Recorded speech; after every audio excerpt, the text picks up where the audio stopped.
오늘 설교의 제목이 평안인데요. 이스라엘 말로 샬롬입니다. 우리 옆에 계신 분들한테 샬롬 평안하세요라고 한번 인사하시면 좋겠습니다. 샬롬 평안하세요.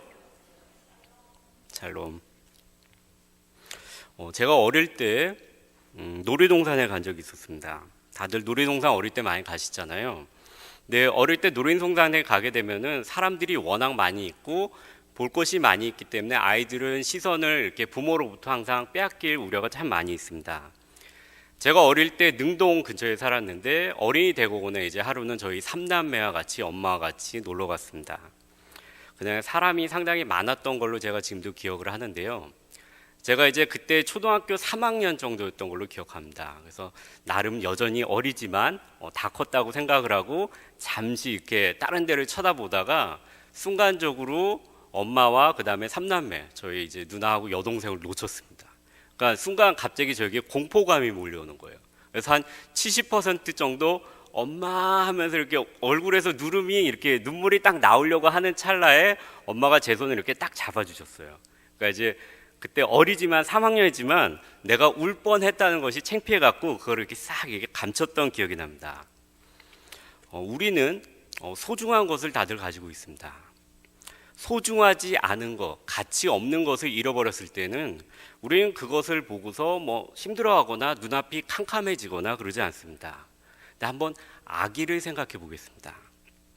아기가 태어나고 어느 정도 일정 기간은 부모들이 모든 것을 거의 포기하고 육아에 전념합니다. 저희 누나도 이제 얼마 전에 이제 저희 집안의 첫 번째 조카를 낳았습니다. 그래서 저희 부모님께서 사진하고 이제 동영상을 보내주시는데 너무 귀엽더라고요.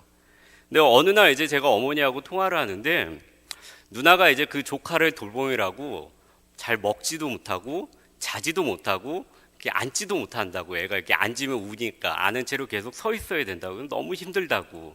근데 그러면서 이제 하는 얘기가 근데 누나가 그럼에도 불구하고 너무 행복해 한다는 겁니다. 제가 그날 이제 어머니랑 통화를 마치고 나서 그런 생각이 들었습니다. 엄마가 이제 어릴 때 제 여동생을 한 잠시 잊어버린 적이 있었거든요. 한 8시간 정도 잊어버렸는데 그때 정말 눈이 캄캄하고 앞에 보이는 게 없었다고 얘기를 하시더라고요. 왜냐하면 여동생이 너무나도 소중한 아이였기 때문입니다. 모두 다 아이를 잠깐씩 잊어버렸던 경험은 모두 다 아마 하셨을 것입니다. 부모의 마음이 그런 것 같습니다. 사도행전을 보게 되면 예수님께서 아버지께로 가십니다. 제자들이 보는 가운데서 하늘로 올라가십니다. 이제 정말 3년 동안이나 정성을 다해서 아이를 키우듯이 키운 제자들을 이제 두시고 가시는 것입니다. 예수님의 마음이 어떠했을까요? 우리는 예수님의 마음을 성경에서 찾을 수 있는데요. 예수님께서 이렇게 말씀하십니다. 보라, 내가 너희를 보냄이 양을 이리 가운데 보낸가 같도다. 양을 이리 가운데 보내면서 그 마음 가운데 평안을 가지고 있는 사람은 아무도 없을 것입니다.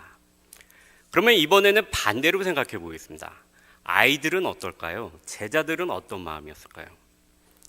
제 생각에는 제자들이 더 무서웠을 것 같습니다. 마치 아버지가 자식을 할머니에게 맡겨두고 도시로 돈을 벌려고 이제 떠날 때 아이에게 아빠가 돈을 벌고 금방 좋은 물건이랑 선물이랑 사갖고 올 테니까 할머니 말 잘 듣고 조금만 기다려 이렇게 얘기를 하고 아이를 안심을 시켜도 막상 아버지가 이제 방문을 열고 떠날 때 아이들은 울고불고 아버지를 붙잡으면서 아버지하고 떨어진다는 그 불안감이 상당히 클 것입니다. 제자들이 그랬습니다. 예수님께서 이제 점점 때가 가까이 오시니까 제자들과 떨어져야 하는 때가 옴을 보시고 내가 아버지께로 갈 것이다 라고 이것을 조금씩 언급을 하십니다.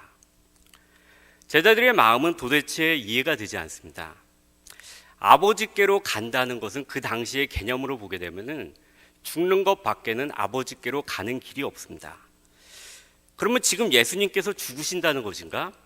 우리가 모든 것을 버려두고 예수님을 따라왔는데 예수님께서 이스라엘의 메시아가 된다고 우리가 믿고 따라왔는데 지금 무슨 말씀을 하시는 건가? 그들의 마음속에 이러한 의문이 들었습니다. 그런데 예수님은 계속해서 제자들에게 어려운 말씀을 주십니다. 내가 너희를 고아와 같이 버려두지 아니하고 너희에게 오리라.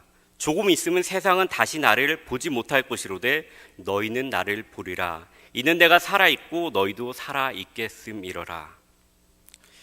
아이들에게 너 이렇게 말을 안 들으면은 너 놔두고 엄마 갈 거야. 교회에서 이런 말 참 많이 들었습니다. 저도 옆에서 이제 어머니들이 자기 아이들한테 하시는 얘기. 그럼 이제 아이들이 웁니다.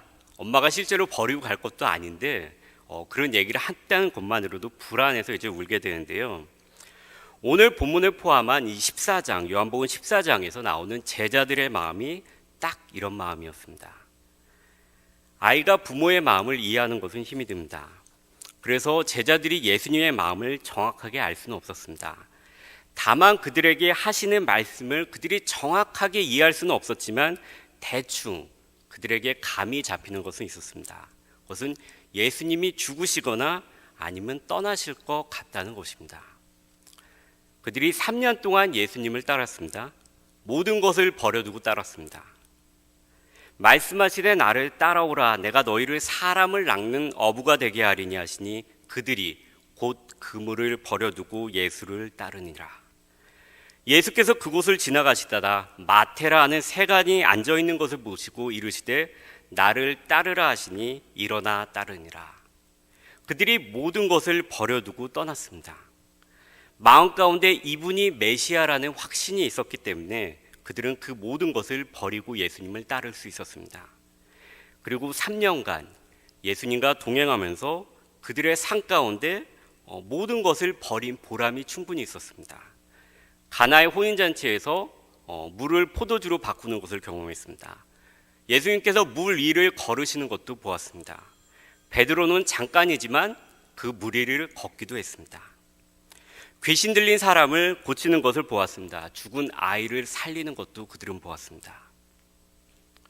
모든 것을 다 버리고 따를 만한 가치가 그들에게 있었습니다.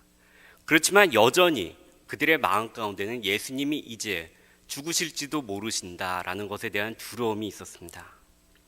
예수님의 떠남으로 인해 제자들을 낙심시키는 것은 또 다른 이유도 있었습니다. 우리가 알듯이 예수님의 12제자와 항상 함께 다니셨습니다.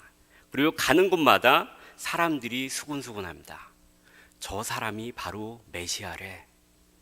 저분이 나사렛 예수라고 하는데 모든 병자를 고치시고 귀신 들린 사람을 쫓아내는 분이시래. 제자들은 당당하게 그 옆에서 그 소리를 들었을 것입니다. 마음에 보람이 있고 모든 것을 버리고 쫓아온 보상 같은 것이 그들의 마음 가운데 들었을 것입니다. 예수님이 병자나 귀신들을 어떠한 마을에 들어가서 치료하실 때 제자들은 사람들이 이렇게 줄을 잘 쓸 수 있도록 거기서 이제 도와주고 그 다음에 좀 병이 심한 사람이 있으면 예수님께로 바로 데리고 오고 그리고 사람들이 예수님에 대해서 물으면은 거기에 대해서 설명하고 그들의 마음 가운데 내가 예수님의 최측근이다. 직통 제자라는 마음이 마음 가운데 들었을 것입니다. 기분이 상당히 좋았을 것입니다. 그리고 여기에 더불어서 지금 이스라엘 모든 사람들의 전국적인 관심이 이 예수님에게 쏠려 있었습니다. 그리고 이 관심이 쏠려 있는 그 중심에 그 옆에 바로 이 제자들이 서 있었습니다. 제자들은 이제 때가 되면 예수님이 이 전국적인 지지와 관심을 가지고 예루살렘에 가셔서 이스라엘을 접수하고 로마 사람들하고 싸워서 승리하시고 이 세상 가운데 이스라엘을 하나님의 나라로 선포하실 것이라고 그들은 간절하게 믿고 있었습니다. 그래서 이 일이 닥치기 전에 이 사역에 그들은 동참하고 싶었습니다. 그래서 제자들의 어머니까지 동원되어서 요즘 말하면 치맛바람까지 동원되어서 주여 당신의 나라가 임하실 때에 내 아들을 당신의 우편에 이 아들을 당신의 좌편에 앉게 해주십시오라고 그들의 가운데 이런 신경전이 있었습니다. 이런 치맛바람을 떠나서 제자들 사이에서도 내가 예수님의 우편에 앉겠다, 내가 예수님의 좌편에 앉겠다라는 신경전이 있었습니다. 제자들이 모든 것을 버리고 쫓았습니다. 두 번째로 보람 있고 가치 있는 3년이었습니다. 세 번째로 이제 곧 예수님의 왕국에서 중요한 자리를 그들이 한 자리 차지할 것 같았습니다. 네 번째로 그런데 예수님은 계속해서 어두운 측면의 이야기를 이제 하시고 시작하십니다. 아리송한 죽으실 것 같은 얘기를 하십니다. 다섯 번째로 마지막으로 그들의 마음 가운데 이제 불안이 몰려옵니다. 메시아가 아닌가? 내가 잘못 알았나? 아니면 도대체 뭐지?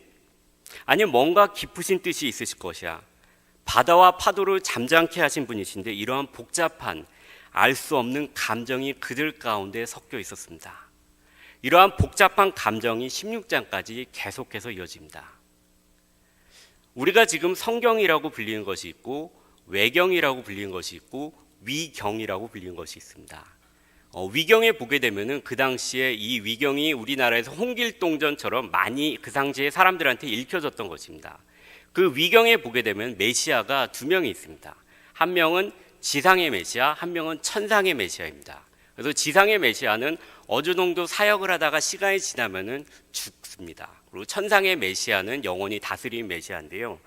아마도 예수님께서 이런 죽음에 관한 얘기를 하셨을 때 홍길동전 같이 그들에게 널리 읽혀졌던 이 위경 가운데서 그들이 알았던 예수님이 그런 천상의 메시아가 아닌가라는 두려움이 있었을 것입니다. 오늘 본문 25절을 한번 보도록 하겠습니다. 내가 아직 너희와 함께 있어서 이 말을 너희에게 하였거니와. 아직은 너희와 함께 있다는 말씀은 곧 떠나시겠다는 말씀이십니다.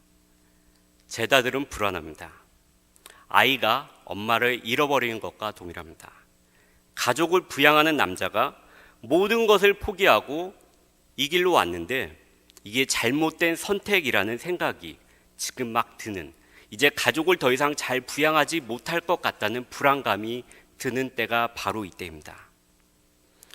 제가 최근에 이러한 비슷한 예를 접한 적이 있습니다. 우리가 주일날 10시에 영어 예배가 여기서 드려지는데 2층에서 도서관에서 옛날 도서관 자리에서 아이들을 이제 케어하는 시간이 있습니다. 하루는 제가 이제 한 아이의 엄마가 몇 주 정도 일이 있어서 집을 그 아이와 떨어져 있어야 한다는 것을 알았습니다. 그래서 제가 그 학생에게 물어보았습니다. 엄마 떠날 때 괜찮았어? 그러자 그 학생이 아니라고, 자기가 그날 저녁에 엄마를 붙잡고 가지 말라고 자기와 가려면 같이 가라고 막 구걸하듯이 그냥 막 붙잡고 울었다 그러더라고요. 제자들의 마음이 아마 이와 비슷했을 것입니다. 그리고 이런 제자들의 마음을 아시는지 예수님께서 이렇게 말씀하십니다.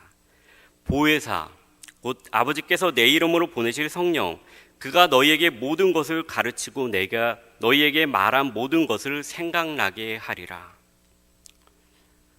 만약에 아버지나 어머니가 능력이 충분히 있는데 자식을 그냥 놔두고 가는 것은 고아와 같이 내버려 두는 것입니다. 예수님은 분명히 내가 너희들을 고아와 같이 내버려 두지 아니하시겠다고 말씀하셨습니다. 예수님은 대신에 보혜사 성령님을 보내주시겠다고 말씀하십니다. 요한복음 14장 16절을 제가 한번 읽어드리겠습니다. 내가 아버지께 구하겠으니 그가 또 다른 보혜사를 너희에게 주사 영원토록 너희와 함께 있게 하리라. 성령님께서 잠깐 내가 잘하고 있을 때만 계시는 것이 아니라 내가 잘하든지 못하든지 영원토록 우리와 함께 하시는 그 보혜사 성령님을 보내주시겠다고 말씀하십니다. 여기에 더해서 20절에 예수님은 한 번 더 말씀하십니다. 그날에는 내가 아버지 안에 너희가 내 안에 내가 너희 안에 있는 것을 너희가 알리라. 예수님이라는 거대한 스승, 아버지와 같은 분이 떠나시는 것 같지만 사실은 보혜사 성령님을 보내사 우리와 함께하게 하시고 성령님만 우리와 함께 계시는 것이 아니라 아버지와 예수님도 우리와 함께 하신다고 하십니다. 오늘 예수님은 평안에 대해서 말씀하십니다. 27절에 보면요, 평안을 너희에게 끼치노니 곧 나의 평안을 샬롬 너희에게 주노라. 누구나 평안을 갖고 싶어 합니다. 이 세상에 사는 사람 가운데 나는 고통 가운데 있고 싶다 하는 사람은 아무도 없습니다. 오늘 본문 말씀 가운데서 예수님은 분명하게 우리에게 평안을 주셨다라고 말씀하십니다. 그러나 우리는 이 평안에 대해서 잘못 오해할 수가 있습니다. 우리는 씨족 사회에서 대가족 사회로, 그리고 이제 핵가족 사회로 오면서 공동체 중심에서, 그리고 나 중심인 개인주의 시대에 살고 있습니다. 그렇기 때문에 사회라든가 문화라든가 모든 우리가 듣고 보고 말하는 것, 모든 텔레비전에 있는 프로그램이라든가 드라마든가 이런 모든 것들이 개인의 감정, 개인주의에 초점을 맞춰져 있습니다. 지금 나를 둘러싼 환경에 나를 슬프게 하는 것, 나를 기쁘게 하는 것에 따라서 내가 평안하다, 평안하지 않다라고 우리 그리스도인들 역시 그렇게 얘기합니다. 한 요한복음을 연구하는 학자는 오늘 본문을 두고서 이 예수님의 평안에 대해서 이렇게 오늘날의 현상에 대해서 이렇게 얘기했습니다. 나의 감정이 중심이 되어서 내가 좋아하는 설교 스타일에 감동을 받고 내가 좋아하는 예배 스타일, 찬양 스타일에 감동을 받고 은혜스러운 예배다. 오늘 예배를 통해서 내가 평안을 받았다. 평안을 얻었다라고 요즘 크리스찬들이 얘기한다고 합니다. 이것이 바로 주관적인 평화입니다. 주관적인 평안입니다. 내 주관에 따라서 평안하고 평안하지 않은지가 결정이 되는 것이 바로 주관적인 평화입니다. 그러나 오늘 본문에 나오는 예수님께서 말씀하신 내가 너희에게 주는 평안은 이 주관적인 평안이 아니고 객관적인 평안입니다. 내 감정에 따라 지금 내 상황에 따라 평안이 있고 없고가 아니라 예수님께서 평안을 실제로 주셨다는 사실에 입각한 평안이라는 것입니다. 제가 그래서 학교 도서관에서 평안에 대해서 좀 더 알아봤습니다. 예수님께서 오늘 본문 가운데서 말씀하시는 평안은 지금 나의 삶이 평안하고 자식들이 잘 되고 남편 사업이 잘 되고 할 때 느껴지는, 즉 나라는 사람이 중심이 되어서 그 주변을 둘러싸고 있는 그 환경에 따라 내 감정이 느끼는 그 평안이 아니라는 것입니다.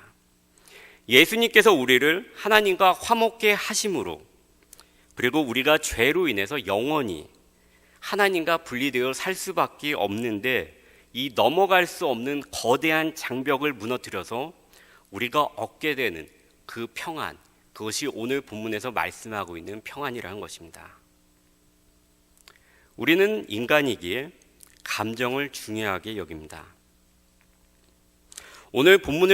그래서 오늘 본문의 평안에 대해서도 우리가 잘못 이해할 수 있습니다.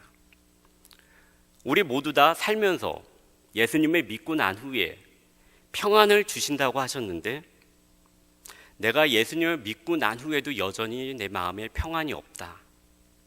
여전히 이런저러한 일에 시달릴 때 이를 극복할 평안이 내 마음에 없다라고 생각이 드는 적이 다들 있으셨을 것입니다. 그럴 때 우리는 내 자신의 믿음이 없다고 우리를 자책하기도 합니다. 그리고 좌절하기도 합니다. 그러고 나서 나중에는 도대체 평안이 뭐지라는 의심을 하기도 합니다. 그 당시의 제자들도 동일했습니다. 오늘 27절에서 예수님께서 나의 평안을 너희에게 주노라라고 말씀하신 후에 바로 말씀하신 것이 너희는 마음에 근심하지도 말고 두려워하지도 말라는 것입니다. 이 부분도 조심해서 생각을 해야 되는데요. 어떻게 인간이 두려운 상황에 놓이고 근심할 상황에 놓이는데 근심하지 않을 수 있겠습니까? 우리는 하나님의 형상으로 창조되었습니다. 인간이셨던 예수님도 근심하셨고 탄식하셨고 슬퍼하셨습니다. 이것은 지극히 정상적인 것입니다. 인간이라면 자신을 보호하기 위해서 갖게 되는 지극히 정상적인 감정입니다. 그럼 예수님께서 오늘 본문 가운데 하신 그런 마음에 근심하지도 말고 두려워하지도 말라는 것은 과연 무슨 의미일까요? 그것은 예수님이라는 눈에 보이고 손에 잡히고 내 옆에서 내가 말을 시킬 수 있는 3년간 함께 하신 이 예수님이 이제 곧 자신들과 함께 있지 않을 것이라는 그것에 대해서 두려움을 갖지 말고 근심을 갖지 말라는 것입니다. 이것은 동일하게 우리에게도 손에 잡히고 눈에 보이든 예수님이 지금 내 앞에 없거나 내 옆에 계시지 않거나 아니면 눈에 잡히는 뭔가 눈에 보이는 어떤 기적과 같은 것이 나의 삶 가운데 없을 때 두려움과 근심을 느끼는 우리에게 모든 인간에게 하시는 말씀입니다. 아까 부모와 자식이 예를 들면서 부모와 떨어지는 자식은 불안하다고 얘기했습니다. 그러면 이 자식을 떨어뜨리는 부모의 마음은 어떨까요? 행복할까요?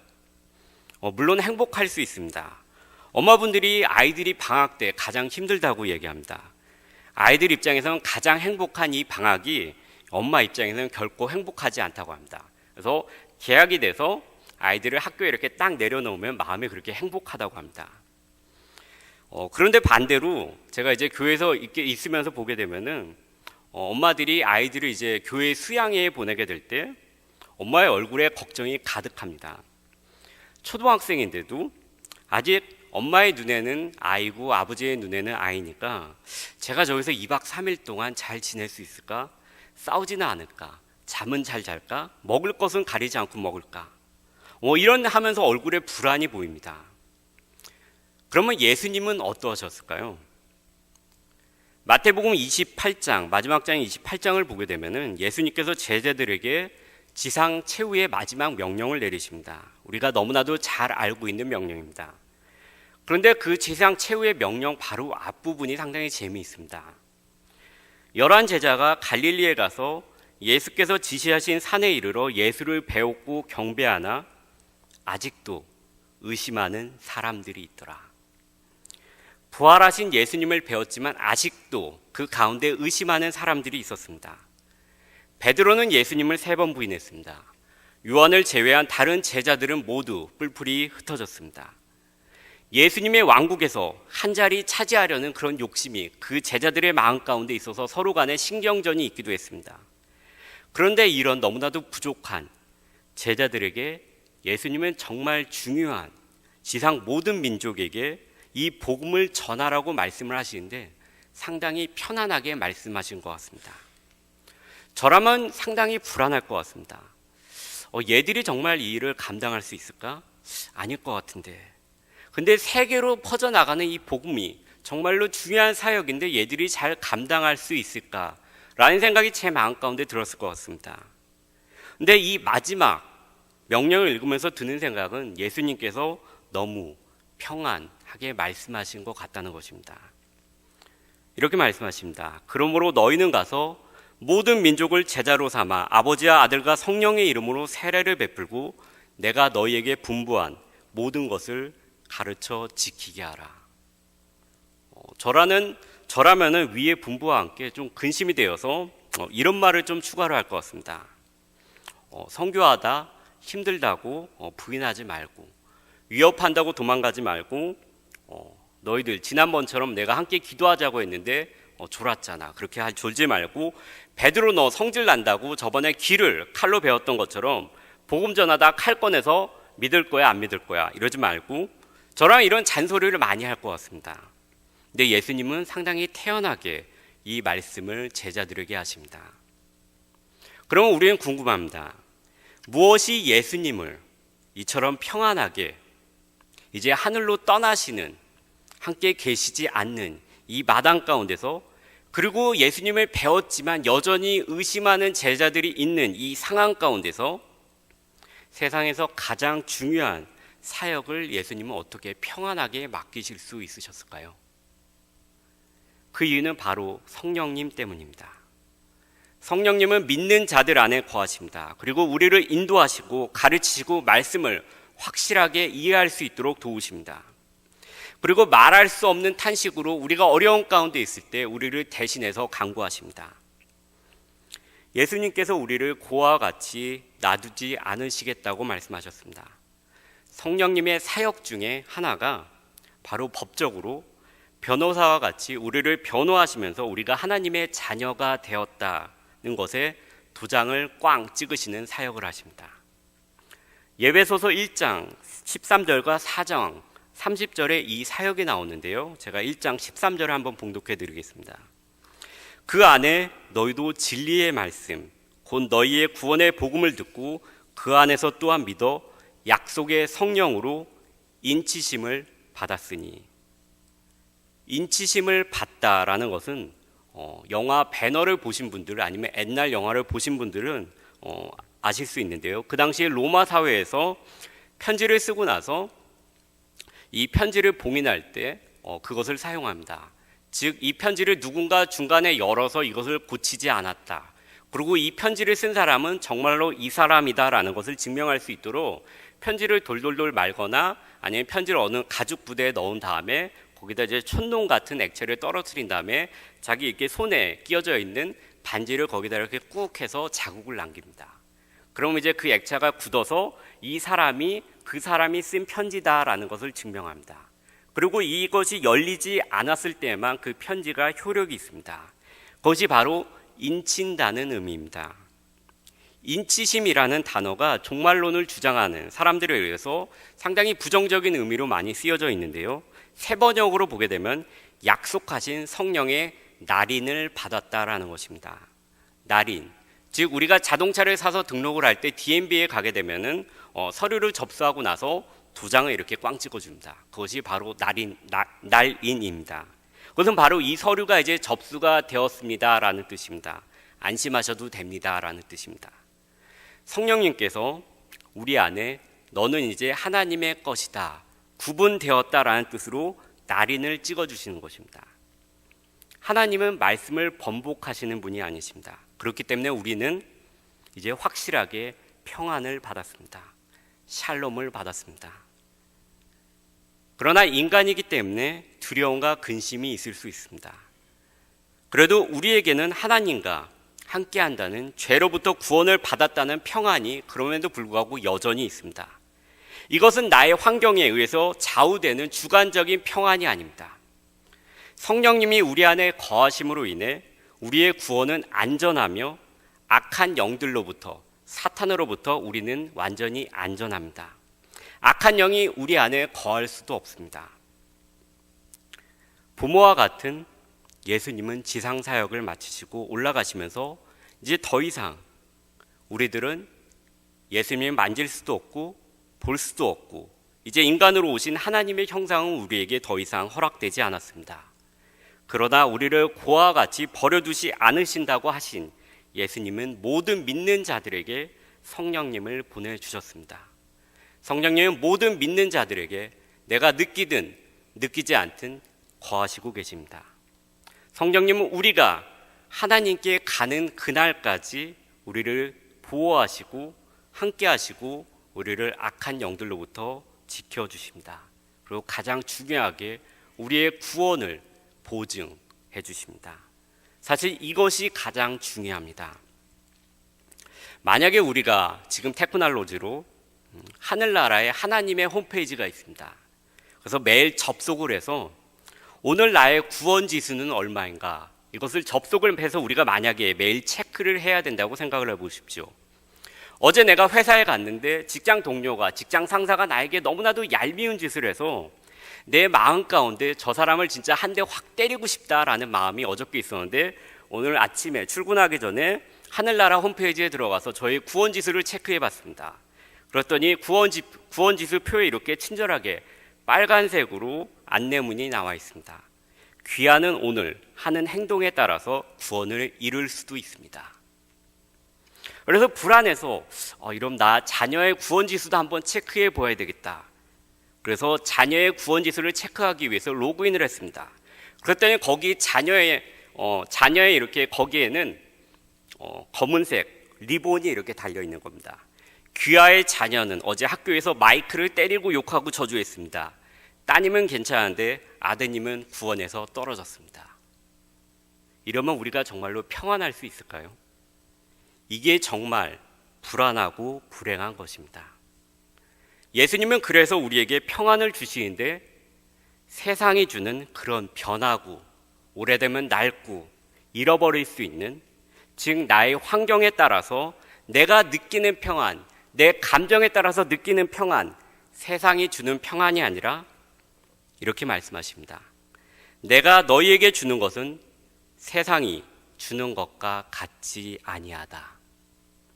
즉 세상의 것과 같이 시간이 지나면 낡고 때에 따라서 변하고 상하기도 하고 이런 것들이 아닌 영원히 변하지 않는 보장된 평화, 샬롬을 우리에게 허락해 주셨습니다. 예수님께서 이렇게 말씀하십니다. 이것을 너희에게 이루는 것은 너희로 내 안에서 평안을 누리게 하려 함이라. 세상에선 너희가 환난을 당하나 담대하라. 내가 세상을 이기었노라. 지금 내 앞에 문제로 인해 두려울 때, 환난 가운데 떨릴 때, 이 세상을 이기신 주님, 그리고 우리의 마음의 약한 부분과 우리의 속을 들여다보시고 치료하시는, 인도하시는 성령님을 의지하심으로 인해 이 긴 인생의 마라톤 가운데 믿음의 마라톤을 온전히 완주하여서 잘했다, 충성된 종아 칭찬을 받을 수 있는 저와 우리 모두가 되었으면 좋겠습니다.